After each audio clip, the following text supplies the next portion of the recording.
शुभ सकाळ मोर प्रिय छात्र छात्री मानू एवं आशा कर समस्ते भलरे रही था एवं आपण मानकर परिवार मध्य भलरे रही था।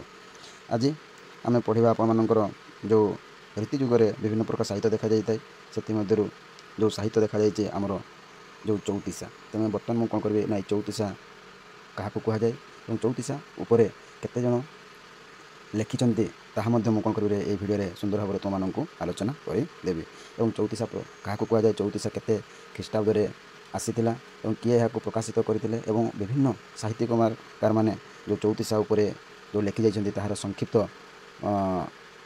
चौतीसा विषय गुड़ी को आलोचना करदेवी। तेणु देख पिला माने जदि वीडियो गुड़ी भल लगुच तेज अधिक मात्रा आप मैंने शेयर करूँ एवं सब्सक्राइब करूँ एवं जिते बड़े जो वीडियो गुड़ी छाड़ी आप निहाती कौन भाव ना नोटिफिकेशन जीव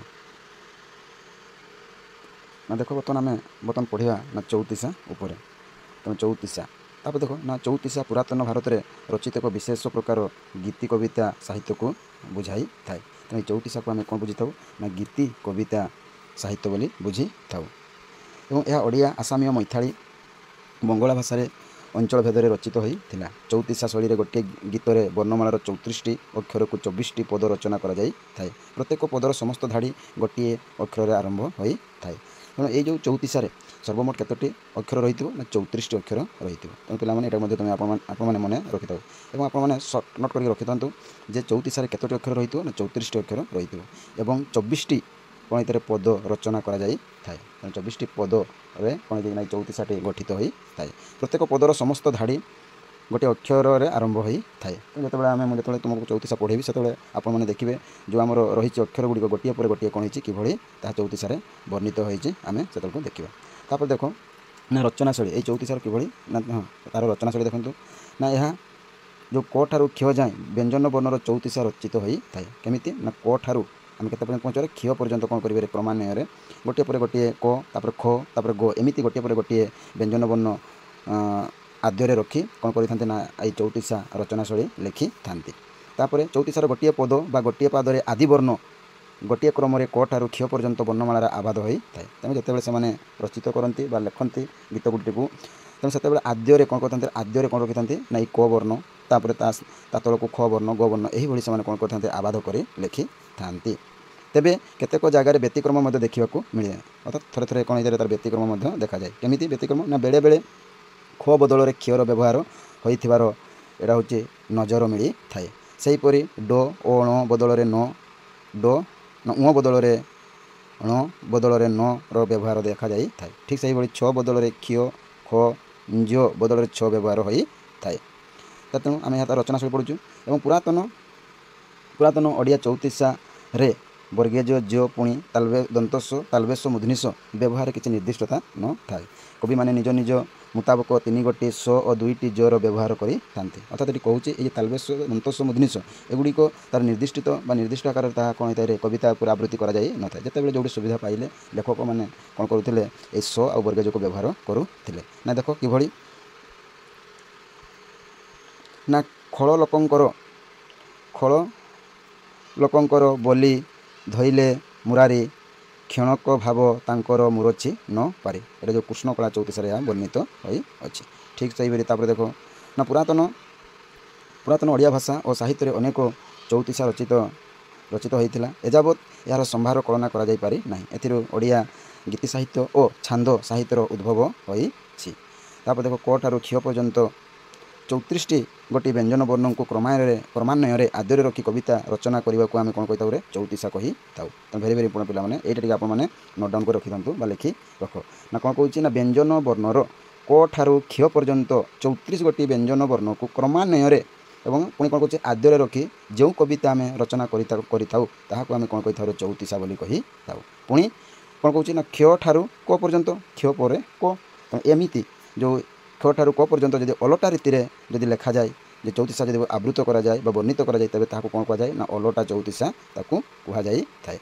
तुम बुझिपारे जदि क ठारू क्ष पर्यंत क्रमान्वय जदि लिखे तेज ताकू कहुव चौतीसा जदि अलटा लिखा जदि क्ष ठारू क पर्यंत जदि लिखा जाए तेज ताकू कौन कह जाए अलटा चौतीसा कहुए तेणु ताकू अलटा चौतीसा कहुए तेणु आपको निहाती से कौन कर सर्ट क्वेश्चन पकेब जे चौतीसा क्या कहुए और अलटा चौतीसा क्या कहुए तेणु पे मन रखिल क ठारू क्ष तेज चौतीसा क्ष ठारू क तेज अलटा चौतीसा ठीक सेहीपरि उपरू गोटे गोटे और निम्नरू गोटे गोटे क प्लस क्ष एटा हूँ वर्ण पे वर्ण को क्रमान्वय रखी रखी चौतीसा रचना को मेषयुद्ध चौतीसा कहुए अर्थात केमिति ना क गोटे आनिबे तापर आनिबे लास्ट एकटा क्ष गोटे आनिबे तापर ख आनिबे क्ष पर जोटा रही से एकटा आनिक लिखिले ताकू कौन कहुए ना मेषयुद्ध बा मेषयुद्ध चौतीसा बोली कहुए तापर देख चौतीसा रचना एक आलंकारिक रचना क ठारू क्ष पर्यंत 34 व्यंजन वर्णर आदिक्रम रचित होता कविता हूँ चौतीसा नाम नामित होता है पे बुझीपारे चौतीसा क्या कहुए अलटा चौतीसा क्या कहुए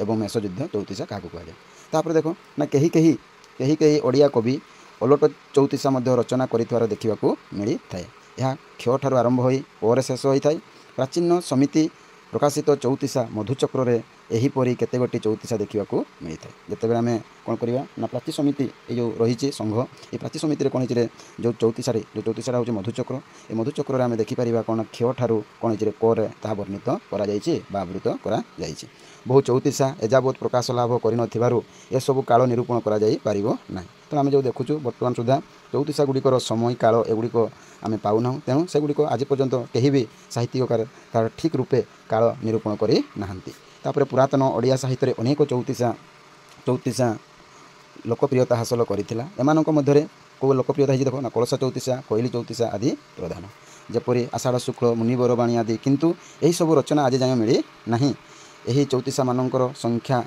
1000 रु अधिक हेबो जो चौतीसा गुड़िक देखा जाउची एजावत बा आज पर्यंत जदि देखा जाए तो चौतीसा गुड़िक हूँ 1000 रु अधिक हेबो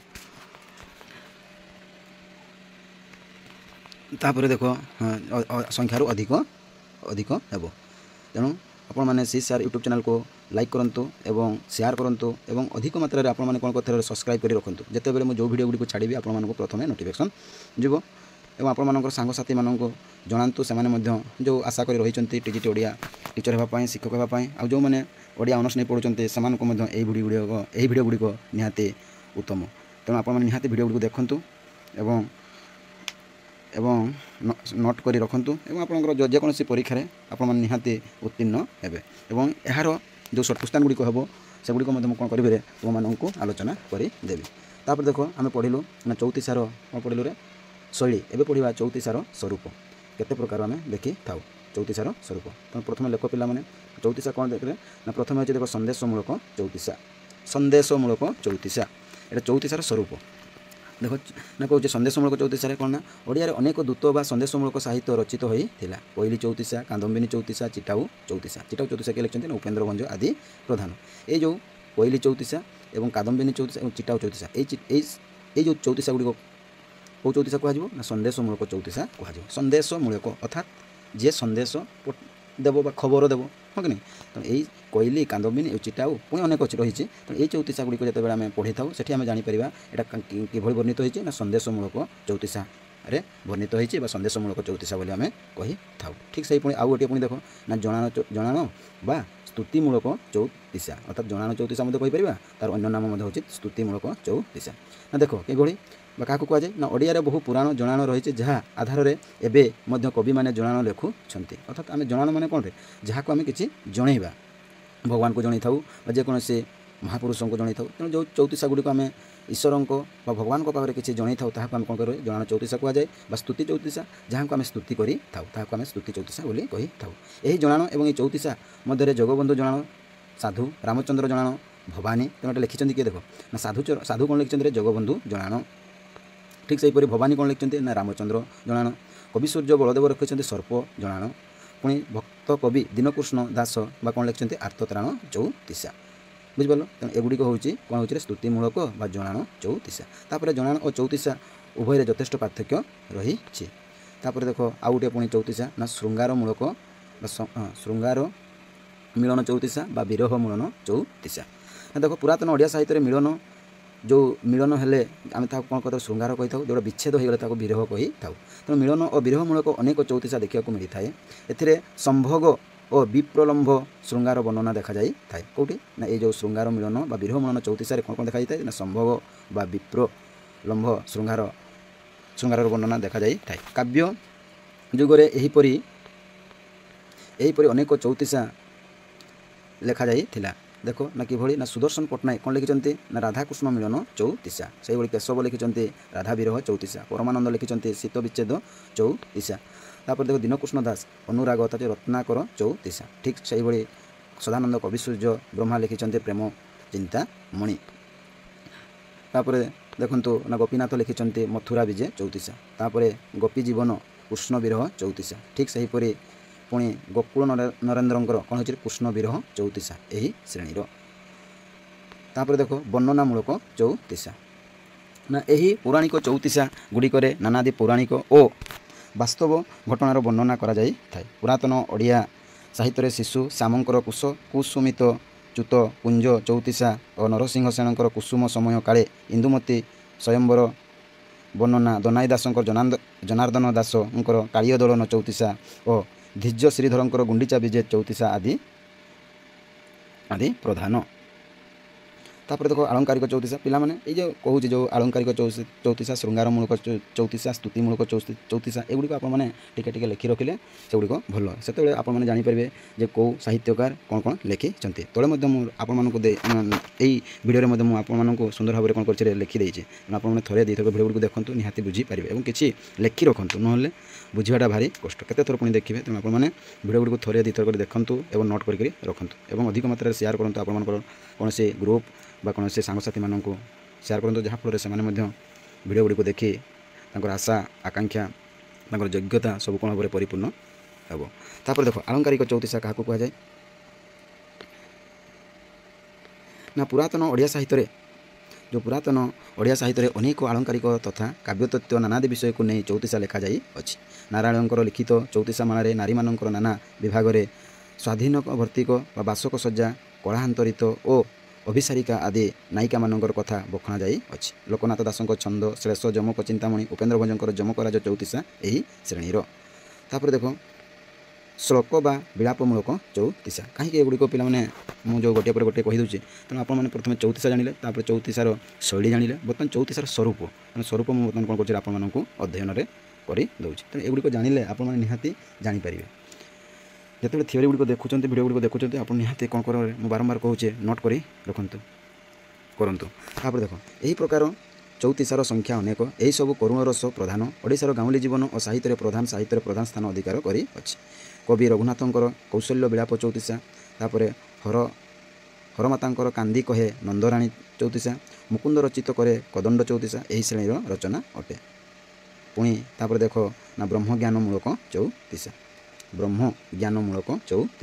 आपको आउ थे सीसार यूट्यूब चैनल तरफ हार्दिक शुभेच्छा समस्ते भल रही था आप परिवार भल रही शुभ होता और आप अधिक मात्रा शेयर करूँ। तापर देखो पढ़ा बर्तमान ना ब्रह्मज्ञानमूलक चौतीसा ओडिशा ज्ञान मिश्र सन्थ कवि माने अनेक ब्रह्मज्ञानमूलक चौतीसा लिखि जाई अछंती। गाँ गहली रे अति साधारण स्तर में शरीर भेद बा ब्रह्मज्ञानमूलक चौतीसा गुड़िक भजन माध्यम गीत और आलोचित होई थाए। यही सब चौतीसा शरीर भेद चौतीसा नाम कथित बुझिपारे। तेणु यही जो गुड़िक शरीर भेद बा ब्रह्मज्ञान को आमको जो गुड़िक छुई पारे बा आमको कौन करे सिहरण कर दिए ताकू आम कौन कर शरीर भेद चौतीसा बोली कही था। देखो शिशुवेद चौतीसा अजणा कवि मान ये जो शिशुवेद चौतीसा यहाँ किए लिखिं आम एपर्यंत जानी ना किंतु देखो द्वारिका दासंकर कौन हो बाल्यवल्ली चौतीसा तापर मरुआ फूल चौतीसा से भाई जगन्नाथ दासंकर कमल केशर चौतीसा तापर हर दासंकर गोपीज्ञान चौतीसा तापर नंद अरक्षितंकर रसब्रह्म चौतीसा तापर परशुराम दासंकर कहुअछि मुझे मन को आदि चौतीसा यही श्रेणी रो। तापर देखो वैराग्यमूलक चौतीसा ना वैराग्यमूलक चौतीसा कौड़ी देखो ना नश्वरता बा वैराग्य प्रणय को नहीं प्राचीन साहित्य अनेक छोट बड़ कविता रचित होता। यही प्रकार चौतीसा भितर भक्तचरण दासंक मनोबोध चौतीसा प्रधान जो भक्तचरण दासंकर जो मनोबोध चौतीसा कौटार हो वैराग्यमूलक चौतीसा आधारित। ବା ଏହାକୁ କହିଥାନ୍ତି। ସେହିଭଳି ହରିଦାସଙ୍କର କହିଲି ମୋତେ ନ ବୁଝିଲୁ ମା ନଦୀ, କହିଲୁ ମୋତେ କ'ଣ କହିଲେ କହିଲୁ ନା କହିଲି ମୋତେ ନ ବୁଝିଲୁ ମା ନଦୀ, ଏଟା ମଧ୍ୟ କ'ଣ ହେଉଛି ରେ ବୈରାଗ୍ୟମୂଳକ ଚଉତିଶା। କାହାର ନା ହରିଦାସଙ୍କର। ତାପରେ ଦେଖ ଏହିସବୁ ପ୍ରଧାନ ବିଭାଗକୁ ଛାଡ଼ି ଆହୁରି ଅନେକ ବିଷୟରେ ଚଉତିଶା କୋଣରେ ଲେଖା ଯାଇଅଛି। ପୁରାତନ ଓଡ଼ିଆ ଗଣିତ ଶାସ୍ତ୍ରରେ ଅନେକ ଗଣିତ ସୂତ୍ର, ଜ୍ୟୋତିଷ ଶାସ୍ତ୍ରରେ ଅନେକ ଗଣନା ସମ୍ବନ୍ଧୀୟ ବର୍ଣ୍ଣନା ଓ କାମଶାସ୍ତ୍ର ଓ ବୈଦ୍ୟଶାସ୍ତ୍ରରେ ଅନେକ ବିଷୟ ଚଉତିଶା ଭାବରେ ଲେଖାଯାଇଥିଲା। ଏହାଛଡ଼ା ଶାଶୁ ବୋହୂ ଛଟା ଉପଦେଶମୂଳକ ଅନେକ ଚଉତିଶା ରଚିତ ହୋଇଥିଲା। ପୁରାତନ ଓଡ଼ିଆ ସାହିତ୍ୟରେ ଚଉତିଶାକୁ ପୁର ଭାଗରେ ରଖାଯାଇଥାଏ।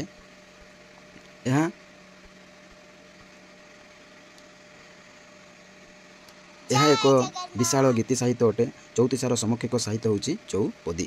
ତେଣୁ ଚଉତିଶାର ସମକକ୍ଷ ସାହିତ୍ୟ ହେଉଛି ଚଉପଦୀ। ଚଉତିଶା ଯାହାକୁ କୁହାଯାଏ ଏବଂ ତା ଚଉପଦୀ ମଧ୍ୟ ଠିକ୍ ସେହିପରି ବା ତାହାକୁ ମଧ୍ୟ କୁହାଯାଇଥାଏ। ପିଲାମାନେ ଯେଉଁମାନେ ପିଜି କରୁଛନ୍ତି ବା ଯେଉଁମାନେ ଓଡ଼ିଆ ଅନର୍ସ ନେଇ ପଢ଼ୁଛନ୍ତି ସେମାନଙ୍କ ପାଇଁ ଆପଣମାନେ ଏହି ଭିଡ଼ିଓରେ ମଧ୍ୟ କ'ଣ କରିପାରିବେ ନା ନୋଟ୍ ବନେଇ ପାରିବେ। ଯେଉଁ ରହିଛି ଆପଣମାନଙ୍କର ଚଉତିଶା ଯଦି ରହିଥିବ କିମ୍ବା ଆପଣଙ୍କର ବିଷୟ, ସେତେବେଳେ ଆପଣମାନେ ଏହି ଭିଡ଼ିଓଟିକୁ ଦେଖି ମଧ୍ୟ ଆପଣମାନେ ସୁନ୍ଦର ଭାବରେ ଚଉତିଶା କାହାକୁ କୁହାଯାଏ, ଚଉତିଶାର ଗଦ୍ୟଶୈଳୀ ଏବଂ ଚଉତିଶାର ସ୍ୱରୂପ ଆପଣମାନେ ସୁନ୍ଦର ଭାବରେ କ'ଣ କରିପାରିବେ ଏହି ଭିଡ଼ିଓ ଗୁଡ଼ିକୁ ଦେଖି ନୋଟ୍ ଡାଉନ୍ କରିପାରିବେ।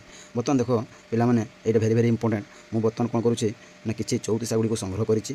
ପ୍ରଥମେ ଲେଖିବି ଚଉତିଶାଟି, ତାପରେ ଚଉତିଶାର କିଏ ଲେଖିଛନ୍ତି ତାଙ୍କର ନାମ ଲେଖିବି, କବିଙ୍କର ନାମ ଏବଂ କେଉଁ ବୃତ୍ତରେ ତାହା ଆବୃତ ହୋଇଛି, ପୁଣି ରାଗ ଏବଂ ଏ ଯେଉଁ ଚଉତିଶାଟି କେତେ ଶତାବ୍ଦୀର। ଠିକ୍ କ'ଣ କରୁଛି ନା ମୁଁ ଆପଣମାନଙ୍କୁ ଏବେ ଜଣାଇ ଦେଉଛି। ତେଣୁ ଆପଣମାନେ କ'ଣ କରନ୍ତୁ ନା ଟିକେ ନୋଟ୍ କରି ଲେଖି ରଖନ୍ତୁ। ପ୍ରଥମେ ଚଉତିଶାଟିର ନାମ କହିବି, ତାପରେ ଚଉତିଶାଟି କିଏ ଲେଖିଛନ୍ତି କବିଙ୍କ ନାଁ କହିବି, କେଉଁ ବୃତ୍ତ ଏବଂ କେଉଁ ରାଗରେ ତାହା ବର୍ଣ୍ଣିତ ହୋଇଛି ଏବଂ କେତେ ଶତାବ୍ଦୀରେ ତାହା ବର୍ଣ୍ଣିତ ହୋଇଅଛି। ଦେଖ ପ୍ରଥମେ ଆମେ ଦେଖିବା ଅନୁଚିନ୍ତା ଚଉତିଶା। ଏଇଠୁ ପିଲାମାନେ ଟିକେ ଆପଣମାନେ ନିହାତି ନୋଟ୍ କରିକି ଚାଲନ୍ତୁ। ଦେଖ ଅନୁଚିନ୍ତା ଚଉତିଶା, ଏଇଟା ହେଉଛି ଚଉତିଶାର ନାମ ଏବଂ ଲେଖକ କିଏ ହେଲେ ନା ଲୋକନାଥ ପଟ୍ଟନାୟକ ଏବଂ କେତେ ମସିହା ନା 1800 ଶତାବ୍ଦୀ ମସିହା। ବୁଝିପାରିଲେ? ତେଣୁ ଅନୁଚିନ୍ତା ଚଉତିଶା ଲେଖିଛନ୍ତି କିଏ ନା ହେଉଛନ୍ତି ଲୋକନାଥ ପଟ୍ଟନାୟକ ଏବଂ କେତେ ଶତାବ୍ଦୀର ନା 1800 ଶତାବ୍ଦୀର। ବୁଝିପାରିଲେ? ତାପରେ ପିଲାମାନଙ୍କୁ ଆଉ ଥରେ ଅନୁରୋଧ କରୁଛି, ଯେଉଁମାନେ ସି ସାର୍ ଓଡ଼ିଆ ୟୁଟ୍ୟୁବ୍ ଚ୍ୟାନେଲ୍କୁ ଦେଖୁଛନ୍ତି ସେମାନଙ୍କୁ ଅନେକ ଶୁଭେଚ୍ଛା ଏବଂ ସମସ୍ତେ ଭଲ ରହିଥାଉ। ଆପଣମାନେ ଅଧିକ ମାତ୍ରାରେ ସେୟାର କରନ୍ତୁ। ନିହାତି ଆପଣମାନଙ୍କ ସାଙ୍ଗସାଥି ଗ୍ରୁପ୍ ଯେକୌଣସିରେ ସେୟାର କଲେ ଆପଣମାନଙ୍କର ସମସ୍ତେ କ'ଣ ହେବେ ଭିଡ଼ିଓ ଗୁଡ଼ିକୁ ଦେଖି ଚିର ଉପକୃତ ହେବେ। ଠିକ୍ ପୁଣି ଦେଖ ଚିର ଉପକୃତ ହେବେ। ତାପରେ ଦେଖ ପୁଣି ଆଉ ଗୋଟେ ହେଉଛି ଅନୁରାଗ ରତ୍ନାକର ଚଉତିଶା। ଏଇଟା ଆମେ କ'ଣ ହେଇଛି କବି ପାଇ ନାହିଁ। ତେଣୁ ଏଇଟା ଶୁଣି ଯାଇଥାଉ ଯେ ଅନୁରାଗ ରତ୍ନାକର ଚଉତିଶା ହେଉଛି ଏଟାର ଲେଖକ ନାହାନ୍ତି, କିନ୍ତୁ ଅନୁଚିନ୍ତା ଚଉତିଶାର ଲେଖକ ହେଉଛନ୍ତି ଲୋକନାଥ ପଟ୍ଟନାୟକ ଏବଂ 1800 ଶତାବ୍ଦୀ। ତାପରେ ଦେଖ ଅଭିନ୍ନ ଚଉତିଶା ଲେଖକ କିଏ ଦାଶରଥୀ ଦାସ ଅଭିନ୍ନ ଚଉତିଶା ସେ ଲେଖିଛନ୍ତି। ତାପରେ ଆଗକୁ ଚାଲ ଅଲେଖ ଚଉତିଶା ଲେଖକ କିଏ ନା ଭକ୍ତ ସୁଦର୍ଶନ। ତାପରେ ଦେଖ ଆତ୍ରତ୍ରାଣ ଚଉତିଶା, ଏଇଟା ପିଲାମାନେ ଭେରି ଇମ୍ପୋର୍ଟାଣ୍ଟ ପରୀକ୍ଷାରେ ପକାଇ ଯେ ଆତ୍ରତ୍ରାଣ ଚଉତିଶା ଲେଖିଛନ୍ତି କିଏ ଦୀନକୃଷ୍ଣ ଦାସ ଏବଂ କେଉଁ ରାଗ ବା କେଉଁ ବୃତ୍ତି, ଏଇଟା ପିଲାମାନେ ନିହାତି ମନେ ରଖ କେଉଁ ରାଗ ବା କେଉଁ ବୃତ୍ତିରେ ଲେଖା ହେଇଛି, କୌମୁଦୀ ବୃତ୍ତିରେ ଲେଖାଯାଇଅଛି ଏବଂ କେତେ ମସିହା ବା କେତେ ଶତାବ୍ଦୀ ନା 1700 ଶତାବ୍ଦୀରେ। ତେଣୁ ଏଗୁଡ଼ିକ ଯେଉଁଗୁଡ଼ିକ ମୁଁ କହୁଛି ବାରମ୍ବାର କହୁଛି ଯେଉଁଗୁଡ଼ିକ ଗୁରୁତ୍ୱପୂର୍ଣ୍ଣ ସେଗୁଡ଼ିକ ଆପଣମାନେ ନିହାତି ପିଲାମାନେ ଟିକେ ଲେଖି ରଖ ଏବଂ ଭେରି ସେଗୁଡ଼ିକ କ'ଣ ଇମ୍ପୋର୍ଟାଣ୍ଟ। ବୁଝିପାରୁଛ ତ? ତେଣୁ ଏଇଟା ନିହାତି ଦୀନକୃଷ୍ଣ ଦାସଙ୍କର କ'ଣ ଚଉତିଶା ନା ଆତ୍ରତ୍ରାଣ ଚଉତିଶା ଏବଂ କେଉଁ ରାଗ କୌମୁଦୀ ଏବଂ 1700 ଶତାବ୍ଦୀ ଦେଖାଇଛି। ଠିକ୍ ସେହିପରି ଭୂପତି ପଣ୍ଡିତ ଉଦ୍ଧବ ଚଉତିଶା, ଏଇଟା ମଧ୍ୟ ପିଲାମାନେ ଭେରି ଇମ୍ପୋର୍ଟାଣ୍ଟ। ଏଇଟା ମଧ୍ୟ ଭେରି ଇମ୍ପୋର୍ଟାଣ୍ଟ। ତେଣୁ ଭୂପତି ପଣ୍ଡିତଙ୍କର କେଉଁ ଚଉତିଶା ନା ଉଦ୍ଧବ ଚଉତିଶା। ସେହିଭଳି ଦୀନକୃଷ୍ଣ ଦାସଙ୍କର ପୁଣି ଉଦ୍ଧବ ଚଉତିଶା। ଦେଖିପାରିଲ ଏଠି ପୁଣି ଦୀନକୃଷ୍ଣ ଦାସ କହିଲ ଏଠି ସେଇ ଗୋଟିଏ କବି। ତେଣୁ ଦୀନକୃଷ୍ଣ ଦାସ ପୁଣି କ'ଣ ଲେଖିଛନ୍ତି ଉଦ୍ଧବ ଚଉତିଶା। ତାପରେ ଦେଖ ପୁଣି ଆଉ ଜଣେ ଲେଖିଛନ୍ତି ଉଦ୍ଧବ ଚଉତିଶା, କିଏ ଲେଖିଛନ୍ତି ନା ସିଂହ ଭ୍ରମରବର ରାୟ। ତାପରେ ପଳାଶୁଣୀ ଚଉତିଶା, କିଏ ଲେଖିଛନ୍ତି ନା ଅରକ୍ଷିତ ଦାସ। କଥା କହୁଛି ମୁହିଁ ଭକ୍ତ ସୁଦର୍ଶନ। କମଳ ଗୁରୁମୁଖୀ ଚଉତିଶା ଦିବ୍ୟସିଂହ ଛୋଟରାୟ ଏବଂ ଏଇଟା କେବେ ଦେଖାଯାଇଛି ନା 1800 ଶତାବ୍ଦୀରେ ଏହା ଦେଖାଯାଇଅଛି। ତାପରେ ଆଗକୁ ଚାଲ ନା କ'ଣ ହେଉଛି ନା କମଳ ବଦନୀ ଚଉତିଶା ଲେଖିଛନ୍ତି କିଏ ନା ପତିତ ପାବନ 1800 ଶତାବ୍ଦୀ। କମଳଲୋଚନ ଚଉତିଶା ବଳରାମ ଦାସ, ଏଇଟା କେଉଁଠି ନବାକ୍ଷରୀ ଏବଂ 1500 ଶତାବ୍ଦୀରେ ଏହା ଦେଖାଯାଇଅଛି। ଏଇଟା ମଧ୍ୟ ପିଲାମାନେ ଭେରି ଇମ୍ପୋର୍ଟାଣ୍ଟ ଯେ ବଳରାମ ଦାସ କ'ଣ ଲେଖିଛନ୍ତି ନା କମଳଲୋଚନ ଚଉତିଶା ଏବଂ କେଉଁ ବୃତ୍ତରେ ନା ନବାକ୍ଷରୀ ବୃତ୍ତରେ ଏବଂ କେତେ ମସିହା ବା କେତେ ଶତାବ୍ଦୀ ନା 1500 ଶତାବ୍ଦୀରେ ଏହା ଦେଖାଯାଇଅଛି। ତାପରେ ଦେଖ କମଳାକାନ୍ତ ଚୌତିସା ଲେଖିଛନ୍ତି କିଏ ନା ଦୀନକୃଷ୍ଣ ଦାସ। ପିଲାମାନେ এই ଦୀନକୃଷ୍ଣ ଦାସ ଯେଉଁ ଚୌତିସା ଗୁଡ଼ିକ ଲେଖିଛନ୍ତି ଆପଣ ନାଁଟାକୁ ଲେଖିଦେବେ ଏବଂ ଯେଉଁଗୁଡ଼ିକ ଜାଣୁଛନ୍ତି ଦୀନକୃଷ୍ଣ ଲେଖିଛନ୍ତି ସେଗୁଡ଼ିକ ଆପଣମାନେ କ'ଣ କରନ୍ତୁ ସେଠି ଲେଖି ଦିଅନ୍ତୁ, ଯାହାଫଳରେ ଆପଣମାନଙ୍କୁ ପଢ଼ିବା ପାଇଁ ସୁବିଧା ହେବ। ତାପରେ ତ କମଳାକାନ୍ତ ଚୌତିସା କିଏ ଲେଖିଲେ ନା ଦୀନକୃଷ୍ଣ ଦାସ। ସେହିଭଳି ଭକ୍ତ ନାରାୟଣ କ'ଣ ଲେଖିଛନ୍ତି ନା ଘର ଯୋଡ଼ି ଭକତଙ୍କୁ ଚୌତିସା। ତାପରେ ଭୀମ ଭୋଇ କ'ଣ ଲେଖିଛନ୍ତି ନା କରତା ପୁରୁଷ ଚୌତିସା। ତାପରେ ଭକ୍ତ ଜୟକୃଷ୍ଣ ନା କରୁଣା କୃପା ସିନ୍ଧୁ ବାନା ଚୌତିସା ଲେଖିଛନ୍ତି। ତାପରେ ବିପ୍ର କାଶୀଦାସ କରୁଣା ସାଗର ଚୌତିସା। এটা କେବେ ରଚିତ ହୋଇଛି ନା ଦେଖ 1800 ଶତାବ୍ଦୀରେ ଦେଖାଯାଇଛି। ତାପରେ କରୁଣାକର ଚୌତିସା ଏଟାର ଲେଖକ ଆମେ ପାଇନାହୁଁ। ତାପରେ କରୁଣା ସାଗର ଅନାଦି ଈଶ୍ୱର ଚୌତିସା କିଏ ଲେଖିଛନ୍ତି ନା ଭକ୍ତ ଜୟ କୃଷ୍ଣ। ପୁଣି ଏଠି ଡବଲ ହେଇଛି କରୁଣା ସାଗର। ତାପରେ ଦେଖ କର୍ଣ୍ଣ ଲୋଚନ ମନସ୍ଥିର କିଏ ଲେଖିଛନ୍ତି ନା ଭକ୍ତ ଜୟ କୃଷ୍ଣ। ତାପରେ କ'ଣ ହେଉଛି ବତ୍ସା ଦାସ କ'ଣ ଲେଖିଛନ୍ତି କଳସା ଚୌତିସା। ଏଇଟା ଟିକେ ପିଲାମାନେ ଭେରି ଇମ୍ପୋର୍ଟାଣ୍ଟ, ଆପଣମାନେ ଏଇଟା ମଧ୍ୟ ଟିକେ ଲେଖି ରଖନ୍ତୁ ଯେ ବତ୍ସା ଦାସ କ'ଣ ଲେଖିଛନ୍ତି ନା କଳସା ଚୌତିସା। ଏବଂ କେଉଁ ରାଗ ବା କଳସା ରାଗ ଏବଂ କେତେ ଶତାବ୍ଦୀରେ ଦେଖାଯାଇଛି ନା 1500 ଶତାବ୍ଦୀରେ ଏହା ଦେଖାଯାଇଛି। ତେଣୁ ପୁଣି ଆଉ ଥରେ ସିସାର ୟୁଟ୍ୟୁବ୍ ଚ୍ୟାନେଲ୍ ତରଫରୁ ସମସ୍ତଙ୍କୁ ଶୁଭେଚ୍ଛା ଏବଂ ଶୁଭ କାମନା।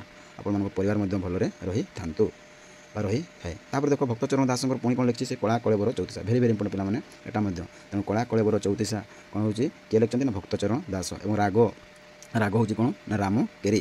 କେତେ ଶତାବ୍ଦୀ ନା 1800 ଶତାବ୍ଦୀରେ ଏହା ରଚିତ ହୋଇଛି। ସେହିଭଳି ପୁଣି ଦେଖ କରୁଣାକର ଦାସ କ'ଣ ଲେଖିଛନ୍ତି ନା କଳା କର ଚୌତିସା। ତାପରେ କଳାନିଧି ଚୌତିସା କିଏ ଲେଖିଛନ୍ତି ନା ସିଂହ ଭ୍ରମର ବର ରାୟ। କଳି ଲୋକ ବଡ଼ ଧନ୍ୟ ଚୌତିସା କିଏ ଲେଖିଛନ୍ତି ନା ଭକ୍ତ ନାରାୟଣ। ତାପରେ ଆଗକୁ ଚାଲ। ତାପରେ ଉଦ୍ଧବ ଦାସ କ'ଣ ଲେଖିଛନ୍ତି ନା ଉଦ୍ଧବ ଦାସ କ'ଣ ଚୌତିସା ଲେଖିଛନ୍ତି ନା କଳି ଗମନ ଚୌତିସା। ଏବଂ ଶତାବ୍ଦୀ ହେଉଛି 1600 ଶତାବ୍ଦୀ। ତାପରେ ଦେଖ ନା କ'ଣ ହେଉଛି କଳି ଗମନ ଚୌତିସା ଆମେ କ'ଣ କଲୁ ନା ଏହାର ଲେଖକ ପାଇପାରିଲୁ ନାହିଁ। ତାପରେ ଦେଖ କଳିଯୁଗ ହେଉଛି ଶେଷ ଏଇଟା ଲେଖିଛନ୍ତି କିଏ ଭୀମ ଭୋଇ। ଏ ଭୀମ ଭୋଇ ଯେଉଁ ଅଛନ୍ତି ଆପଣମାନଙ୍କ ମଧ୍ୟ ସିଲାବସ୍ରେ ରହିଛି, ତେଣୁ ନିହାତି ଏ ଭୀମ ଭୋଇକି ଯେଉଁ ଚୌତିସା ଗୁଡ଼ିକ ଲେଖିଛି ସେଗୁଡ଼ିକୁ ଆପଣମାନେ ମଧ୍ୟ କ'ଣ କରନ୍ତୁ ନୋଟ୍ କରି ରଖନ୍ତୁ। ତାପରେ ଦେଖ ଭକ୍ତ ମଧୁକର କଳିଯୁଗ ରବି ତଳେ ଚୌତିସା। ଭକ୍ତ ପ୍ରେମାନନ୍ଦ କହିଚିରେ ମୂର୍ଖ ବାଇ ଚୌତିସା ସେ ଲେଖିଛନ୍ତି। ତାପରେ ଦେଖ କାନ୍ଦି ମୁହିଁ ଜଣାଉଛି ପୁଣି ଯେଉଁ କହୁଥିଲେ ଭୀମ ଭୋଇ।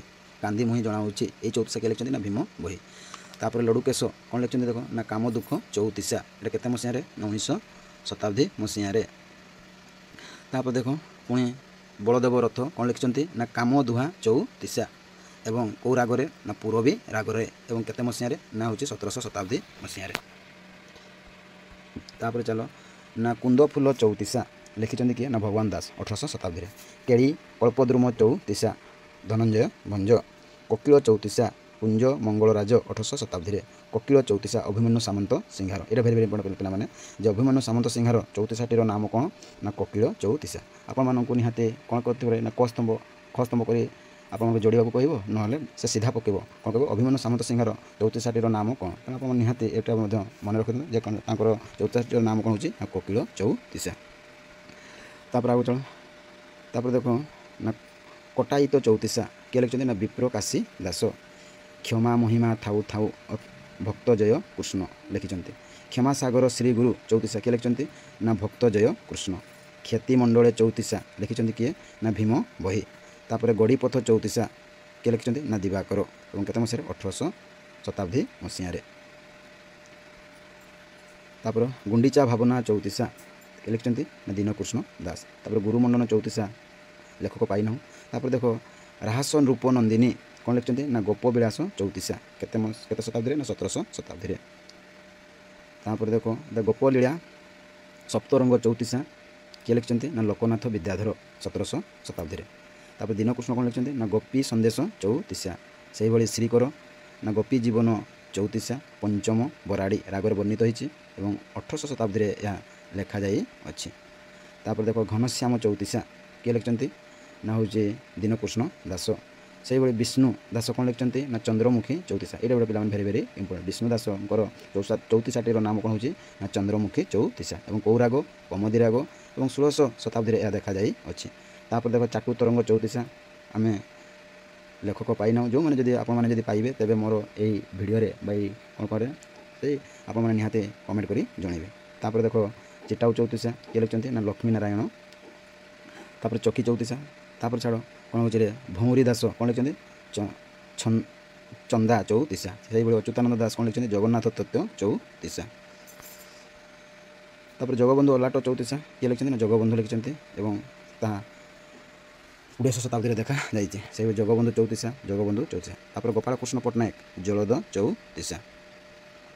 ତାପରେ ଯାଇଫୁଲ ଚଉତିଶା କିଏ ଲେଖିଛନ୍ତି ନା ଗୋପାଳକୃଷ୍ଣ ପଟ୍ଟନାୟକ ଗୋପାଳକୃଷ୍ଣ ପଟ୍ଟନାୟକ କ'ଣ ଲେଖିଛନ୍ତି ଯାଇଫୁଲ ଚଉତିଶା। ସେଇଭଳି ଭୀମ ଭୋଇ ପୁଣି ଲେଖିଛନ୍ତି ଯାଇଫୁଲ ଚଉତିଶା। ତାପରେ ଦେଖ ରାମାନନ୍ଦ ଦାସ ଜାନକୀ ବିଚ୍ଛେଦ ଚଉତିଶା କେତେ ମସିହାରେ 18ଶ ଶତାବ୍ଦୀ ମସିହାରେ। ସେଇଭଳି ଶିଶୁ ଦାସ କ'ଣ ଲେଖିଛନ୍ତି ନା ଜାନୁ ଭଗ୍ନ ଚଉତିଶା 18ଶ ଶତାବ୍ଦୀରେ। ସୁଦର୍ଶ ପଟ୍ଟନାୟକ ଜୀବନ ଚଉତିଶା। ଲୋକନାଥ ପଟ୍ଟନାୟକ ଜ୍ଞାନ ଚଉତିଶା 18ଶ ଶତାବ୍ଦୀ ମସିହାରେ।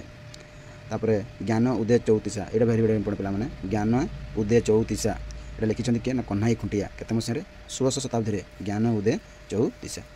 ତାପରେ ଦେଖ ଜ୍ଞାନ ଉଦୟ ଚଉତିଶା ରଘୁରକ୍ତ ପିଲାମାନେ ଏଇଠି ଦେଖ ବହୁତ ଗୁଡ଼ିଏ ଚଉତିଶା ଏକା ଭଳି ତେଣୁ ଆପଣମାନଙ୍କୁ କ'ଣ ପରେ କିଛି କ'ଣ କରିଦେବ ମାନେ ଡାଉଟ୍ କରିଦେବ ବୁଝିପାରୁଛନ୍ତି କି ତେଣୁ ଆପଣମାନେ ଟିକେ ଟିକେ ସବୁବେଳେ ଟିକେ ପଢ଼ିଲେ ଏଗୁଡ଼ିକ ନିହାତି ଆପଣମାନେ ଜାଣିପାରିବେ। ଦେଖ ଏଠି ତିନୋଟି ଯାକ ଯେଉଁ ଜ୍ଞାନ ଉଦୟ ଚଉତିଶା କହ୍ନାଇ ଖୁଣ୍ଟିଆ ଲେଖିଛି ପୁଣି ସେଇ ଜ୍ଞାନ ଉଦୟ ଚଉତିଶା ପୁଣି ଆହୁରି ଜଣେ ଲେଖିଛନ୍ତି ରଘୁ ଅରକ୍ଷିତ ପୁଣି ଜ୍ଞାନ ଉଦୟ ଚଉତିଶା ପୁଣି ଲେଖିଛନ୍ତି କିଏ ନା ଏଇ ବଳରାମ ଦାସ। ଏଇଟାକୁ ଟିକେ ମନେ ରଖିଥିବ ଯେହେତୁ ଇଏ ହେଉଛନ୍ତି ପଞ୍ଚଦଶ ଶତାବ୍ଦୀର ତେଣୁ ଲେଖକ ହଁ କି ନାହିଁ ଯେଉଁ ଆମେ କହୁ ତେଣୁ ଏଇଟାକୁ ନିହାତି ଆପଣମାନେ କ'ଣ କରିଥିବେ ମନେ ରଖିବେ ଏଇଟାକୁ ଆଉ ଏଇ ଯେଉଁ ଜ୍ଞାନ ଉଦୟ ଚଉତିଶା। ତାପରେ ଦେଶମେଘ ଚଉତିଶା ଛାଡ଼ନ୍ତୁ।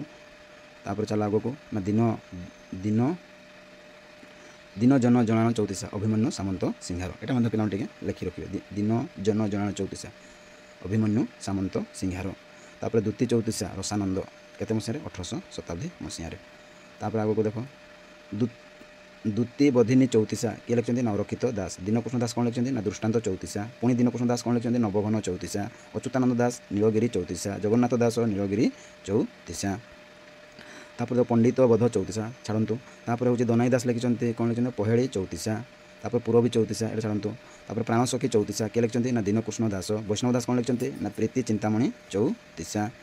ତାପରେ ଜଗନ୍ନାଥ ଦାସ କ'ଣ ଲେଖିଛନ୍ତି ଜଗନ୍ନାଥ ଦାସ କ'ଣ ଲେଖିଛନ୍ତି ଫୁଲତୋଳା ଚଉତିଶା। ତାପରେ ଦେଖ ତାପରେ ବୈଷ୍ଣବ ଦାସ କ'ଣ ଲେଖିଛନ୍ତି ବୈଷ୍ଣବ ଦାସ ଫୁଲ ବଉଳ ବେଣୀ ଚଉତିଶା। ପୁଣି ଦୀନକୃଷ୍ଣ ଦାସ ଲେଖିଛନ୍ତି ବଉଳ ଚଉତିଶା ଏଇଟା ପିଲାମାନେ ନିହାତି ଲେଖି ରଖିଥିବ। ତାପରେ ବଂଶୀଧର ଦାସ ବଉଳ ଚଉତିଶା। ତାପରେ ବଡ଼ ଉଦ୍ଧବ ଚଉତିଶା ଆଜି ପର୍ଯ୍ୟନ୍ତ ଲେଖକ ପାଇନାହୁଁ। ବା ଚଉତିଶା ଏଇଟା ଭେରି ଭେରି ଇମ୍ପୋର୍ଟାଣ୍ଟ ପିଲାମାନେ ଏଇ ଦୁଇଟା ବା ଚଉତିଶା ହେଉଛି ଲୋକନାଥ ଦାସ 18ଶ ଶତାବ୍ଦୀରେ ଏବଂ କପିଳ ମୁନି କ'ଣ ଲେଖିଛନ୍ତି ବା ଚଉତିଶା ଲେଖିଛନ୍ତି 17ଶ ଶତାବ୍ଦୀରେ। ତାପରେ ଦୀନକୃଷ୍ଣ ଦାସ କ'ଣ ଲେଖିଛନ୍ତି ନା ବାନ୍ଧବୀ ଚଉତିଶା। ସେଇ କୃତିବାସ ବାଲୁକେଶ୍ୱର ଜଣାଣ ଚଉତିଶା। ତାପରେ ଦେଖ ବାଳ ଚଉତିଶା ଛାଡ଼ନ୍ତୁ। ତାପରେ ବିପ୍ର ସିଂହା ଚଉତିଶା କିଏ ଲେଖିଛନ୍ତି ବିପ୍ର ସିଂହ ଏବଂ ରାଗ କ'ଣ ହେଉଛି ବରାଡ଼ି ରାଗରେ ବର୍ଣ୍ଣିତ ହୋଇଯାଇଛି ବା ରଚିତ ହୋଇଅଛି। ତାପରେ ବିରହୀ ଚଉତିଶା ବଳଦେବ ରଥ ଆଷାଢ଼ ଶୁକ୍ଳ ରାଗରେ ବର୍ଣ୍ଣିତ ହୋଇଛି ଏବଂ 18ଶ ଶତାବ୍ଦୀରେ। ଏ ବଳଦେବ ରଥ କ'ଣ ଲେଖିଛନ୍ତି ନା ବିରହୀ ଚଉତିଶା। ତାପରେ ଗୋପାଳକୃଷ୍ଣ ପଟ୍ଟନାୟକ ବିଳାପ ଚଉତିଶା। ବୀରସିଂହ ଚଉତିଶା 16ଶ ଶତାବ୍ଦୀରେ। ତାପରେ ଭଲ ମନ୍ଦ ଚଉତିଶା କିଏ ଲେଖିଛନ୍ତି ନିଧି ରଥ 18ଶ ଶତାବ୍ଦୀରେ। ତାର ବଜୁରୀ ଦାସ ଭଲ ମନ୍ଦ ଚଉତିଶା। ନରହରି ବିପ୍ର କ'ଣ ଲେଖିଛନ୍ତି ନା ଭାନୁମତୀ ଚଉତିଶା। ଲୋକନାଥ ଭାଗରତୀ 18ଶ ଶତାବ୍ଦୀ ମସିହାରେ କ'ଣ ଲେଖିଛନ୍ତି ନା ଭୃଙ୍ଗଦୂତ ଚଉତିଶା। ତେଣୁ ପିଲାମାନେ ଦେଖ ମୁଁ ଏଠି କ'ଣ କରିଛି ରେ ଏଇ ଯେଉଁ ଚଉତିଶା ଗୁଡ଼ିକ ସମ୍ପୂର୍ଣ୍ଣ ଭାବରେ କ'ଣ କରିଛି ଆଲୋଚନା କରି ଦେଉଛି। ଆପଣମାନେ ନିହାତି ଏଗୁଡ଼ିକ କ'ଣ କରନ୍ତୁ ଥରେ ଦୁଇଥର ଭିଡ଼ିଓଟିକୁ ଦେଖନ୍ତୁ ବା ଏବଂ ନୋଟ୍ କରି ରଖନ୍ତୁ। ଆପଣମାନେ ଯାହାଫଳରେ ଯେଉଁ ଚଉତିଶା ଗୁଡ଼ିକ ରହିଛି ଆପଣମାନେ ପଢ଼ୁଛନ୍ତି ଏବଂ ଜାଣିଛନ୍ତି ସେଇ ଚଉତିଶା ଉପରେ ମୁଁ ସମ୍ପୂର୍ଣ୍ଣ ଭାବରେ କ'ଣ କରିଛି ସଂଗ୍ରହ କରି ଆପଣମାନଙ୍କୁ ଉପସ୍ଥାପନ କରି ଦେଇଅଛି। ତେଣୁ ଆପଣମାନେ ସି ସାର୍ ୟୁଟ୍ୟୁବ୍ ଚ୍ୟାନେଲକୁ ସବସ୍କ୍ରାଇବ୍ ରଖନ୍ତୁ। ଯେତେବେଳେ ଯେଉଁ ଭିଡ଼ିଓ ଛାଡ଼ିବି ଆପଣ ନିହାତି ଦେଖିପାରିବେ ଏବଂ ଆପଣମାନଙ୍କୁ ପ୍ରଥମେ ହିଁ କ'ଣ ପରେ ନୋଟିଫିକେସନ୍ ଯିବ। ତାପରେ ଦେଖ ଦୟାମାଧବ କ'ଣ ଲେଖିଛନ୍ତି ନା ଭେଟି ଚଉତିଶା। ତାପରେ ଦେଖ ଭ୍ରମରବର ଚଉତିଶା ଛାଡ଼ନ୍ତୁ। ତାପରେ ହେଉଛି ମନ୍ଦୋଦରୀ ଶୋକ ଚଉତିଶା ପ୍ରହ୍ଲାଦ ଶବର ଲେଖିଛନ୍ତି। ଦ୍ୱାରିକା ଦାସ କ'ଣ ଲେଖିଛନ୍ତି ମରୁଆ ଫୁଲ ଚଉତିଶା। ବଳଦେବ ରଥ ମହାବାହୁ ଚଉତିଶା। କୃଷ୍ଣଦାସ ମାନିନୀ ଚଉତିଶା ଲେଖିଛନ୍ତି। ମାନିନୀ ଚଉତିଶା ମାଲ୍ୟବନ୍ଧ ଚଉତିଶା। ତାପରେ ଦେଖନ୍ତୁ ଅର୍ଜୁନ ଦାସ ମିଳନ ଚଉତିଶା। ପିଲାମାନେ ଏଇଟା ଭେରି ଭେରି ଇମ୍ପୋର୍ଟାଣ୍ଟ ପକାଇ ପରୀକ୍ଷାରେ ଯେ ଅର୍ଜୁନ ଦାସ କ'ଣ ଲେଖିଛନ୍ତି ନା ମିଳନ ଚଉତିଶା। ଉପେନ୍ଦ୍ର ଭଞ୍ଜ ଏଟା ମଧ୍ୟ ଯମକ ରାଜ ଚଉତିଶା ଏଟା ମଧ୍ୟ ପିଲାମାନେ ଟିକେ ଲେଖି ରଖ ଏ ଦୁଇଟାକୁ ଯମକ ରାଜ ଚଉତିଶା କିଏ ଲେଖିଛନ୍ତି ନା ଉପେନ୍ଦ୍ର ଭଞ୍ଜ 17ଶ ଶତାବ୍ଦୀରେ। ତାପରେ ଦେଖ ପୁଣି ଲୋକନାଥ ଦାସ ସେଇ ଯମକ ସାର ଚଉତିଶା। ଏଠି ଯମକ ରାଜ ଏଠି ହେଉଛି ଯମକ ସାର। ତାପରେ ଦେଖ ହରିମାତା ଯଶୋଦା ଶୋକ ଚଉତିଶା। ତାପରେ ରସକଳା ଚଉତିଶା ରସକଳା। ତାପରେ ଦେଖନ୍ତୁ ରାଧାକୃଷ୍ଣ ଚଉତିଶା ଦୀନକୃଷ୍ଣ ଦାସ। ସୁଦର୍ଶନ ପଟ୍ଟନାୟକ ରାଧାକୃଷ୍ଣ ମିଳନ ଚଉତିଶା। ଦୀନକୃଷ୍ଣ ଦାସ ରାଧା ଦର୍ଶନ ଚଉତିଶା। ପାର୍ବତୀ ବୈଷ୍ଣବୀ ରାଧା ବିରହ ଚଉତିଶା। ତାପରେ ଦେଖ ଶରୀର ଭେଦ ଚଉତିଶା ଲେଖକ ହେଉଛନ୍ତି କିଏ ନା ଅଚ୍ୟୁତାନନ୍ଦ ଦାସ। ଶରୀର ଭେଦ ଚଉତିଶା ଲେଖକ ହେଉଛନ୍ତି କିଏ ନା ବଲ୍ଲଭ ଦାସ।